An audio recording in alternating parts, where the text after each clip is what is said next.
Today I'm going to take it a little bit easy, and I'm going to show kind of an easy way of cooking your dinner in the woods and building a fire. Over the last couple weeks on my channel, I've built some fires under some pretty challenging conditions that can only be described as dirty, rotten, filthy, stinking monkey business. I'm just tired and I want to show an easy one for once. So this is a Kelly Kettle, and these were invented in the early 1900s by the Kelly family. They were a bunch of fishermen and fishing guides in Ireland, and they needed some extra money, so they started making these pots. Now, this one came as a kit, so there's a lot of extra stuff in there. But if you look, it's kind of got this conical shape, and on the inside of there is a water boiling container. In my kit, I've brought along a little spatula, a spork, and a lighter. That does not come with the kit that I bought. What came with it is a pot holder. I'll show how to use that, a little grate, and then a little pan handle, and then two pots. You've got a one pot like that, and you've got a little frying pan pot that I'm going to have to try to get out of here. Now, the reason I would show this is this fits into kind of my daily life type thing. This is the medium kit, and I can keep this in the car, and I can have hot lunch in just about no time. Most of the backpacker foods and things call for 2 cups of boiling water, and if you've got this, you can have boiling water pretty quickly. You also have a lot of options at the grocery store which call for the addition of boiling water, and you've got an easy meal. An additional benefit of these Kelly kettles is that you can get a fire started and boil water with really pretty minimal input. I've got some newspaper. I'm going to put a couple pieces of newspaper in there. Found a corn cob back there. That's one thing we have plenty of in Iowa is corn cobs, and then just some regular twigs. And so what I'll do is I'll just take some of these smaller ones and put them on top of my paper, and the idea being I basically just walked back there and in 2 minutes found enough stuff to burn so that I can have a nice hot lunch. The neat thing about this kettle system is that it works almost like one of those chimney flutes, in that you got this hole here, you light it through there, and the airflow is such that it really makes building a fire pretty easy, so that you're not doing a bunch of monkey business to get a fire going. Before I light this, I'm going to take the cork out of here, and I'm not going to put that cork back in while we're cooking. There's a warning on the back here that makes common sense, but they had to put it in here. It says, "Seamus, yes you, do not boil water with the cork in place," because it's going to explode. So I'm going to put some water in our kennel here. I usually have more water with me than Gunga Din, but you can also use these to purify water. And I'm not filling it up all the way. I'm filling it up to a little bit below the lip there so that it doesn't boil over on me. So what I'm going to do here is I'm just going to take a lighter. There's any way you can start a fire, use that. I'm not saying this is the right way, but probably 99% of the people who use these start them with a lighter. And I'm going to time this from when the paper lights and to when we have boiling water.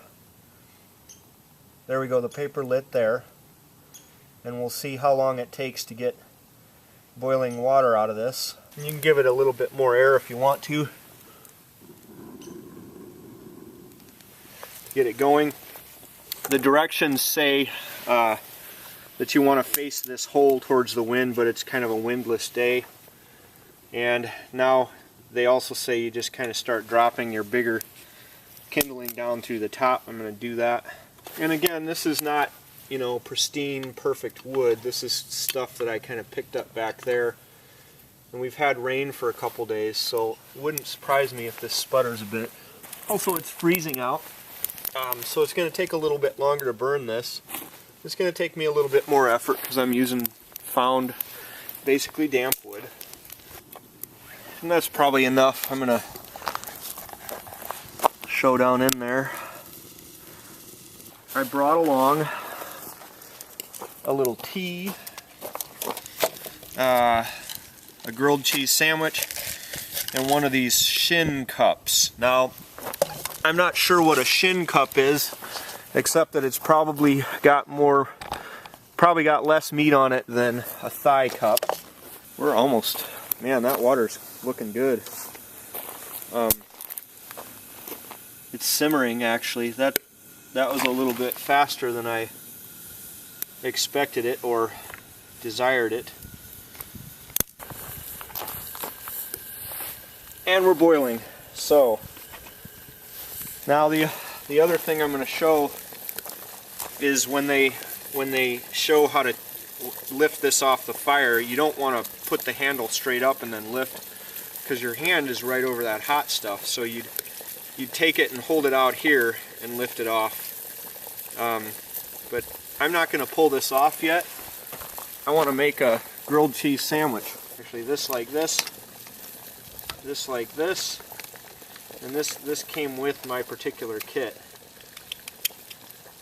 Pop it down in there, and theoretically we should be able to cook over what's coming out of the top of there. If we have any problems, they included another mechanism in there. Now, because it's below freezing out here, this is cooking, but it's not getting as hot as I want it to. So what I'm going to do is I'm going to take this off, and I'm going to use another part of the kit. You can just lift these right out. And again, what you do is you lift this off like that. You don't try to lift it off. And we've still got some coals there. So this was another part of the kit, a little grate. If I want a little bit more heat to grill my toasted cheese, I'm just going to take that and put that on there. Now, in the meantime, what I'm going to do is finish my soup and make my tea and let that start sitting for a minute. To pour water out of here, you grab the chain. You don't grab the bottom, you grab the chain and pour water. The other thing you don't want to do is put that on the fire without any water in there, because you'll crack your kettle. So now I'm just going to make my tea and put this in here. I'm making up some red zinger. Now I'm going to dump out the rest of the water, because the other thing I'm curious about is how long it takes for this to cool off so that I can put it in my backpack. It's made of aluminum, so it shouldn't take that long. I'll let my tea steep. Check my sandwich here. See how that's coming along?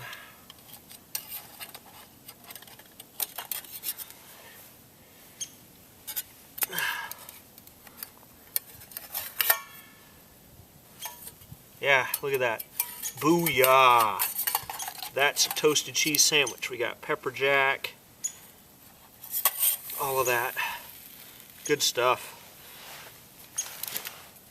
And that's cool enough to the touch after that amount of time. So the thought has occurred to me, so I'm sure it's occurred to you. How useful would something like this be while backpacking? Well, the bulk and the weight are a factor. So the medium aluminum Scout kettle and the kit that comes with it, and I'll show that, everything all together weighs in at 2 pounds 8 5/8 ounces. This is the medium or Scout kettle, and it boils 1.3 liters of water. If you take out the accessories kit, which includes a grate, a pot holder, a pot handle, a cooking pot, and a little fry pan or lid, and just weigh the kettle itself, it weighs 1 pound 10 3/8 ounces. Now they make a smaller version of this that boils about a pint of water, and I'm in the process of evaluating that model. One thing I noticed right away about the pot lid or frying pan is that a piece of bread fits nicely on the inside. For storage and packing, everything nestles together just about perfectly so that it takes up less room in your pack. Also, it hasn't escaped my attention that there's plenty of extra room left in this pot for storing odds and ends. I'm not really averse to carrying a little extra weight in bulk if you can convince me that whatever it is I'm carrying is worthwhile and has a lot of uses and will add to my trip. Obviously it would depend on the trip. Kelly makes a very small model of that boils a pint of water, and for me, the ability to boil water in my current system so easily using wet wood on a freezing day in the middle of December in Iowa is pretty valuable. So that's pretty much a decision that you'd have to kind of look at how you do things and what your system is like and whether it'd be worth it. As I was explaining earlier, the bulk of the kit is not necessarily wasted space because you can pack that thing with other stuff if you really want to. And the super nice thing about it is it acts like one of those charcoal flutes, so that, you know, it's easier to start a fire a lot of times. It's also making more efficient use of the heat that you are putting into it, and you know, it requires less effort to get a fire going and requires less kindle gathering and basically less calorie input to get calories out of your fire. For me, in my system, then it's starting to make sense. The other thing I would point out is just because you have this along and you use it does not mean you have excluded the possibility of using other fire methods. Like if you want to build a fire at night to keep warm, basically all you're doing is ensuring that you're going to have boiling water and food with a minimum amount of effort. It also doesn't take a lot of imagination to envision that having this along as such an efficient method of getting coals would make the rest of your fire starting easier. So what I'm going to do is take these coals that are left from our fire there. I'm going to dump them out, and I'm going to see if I can stoke this into a fire using that Man Scout feather stick.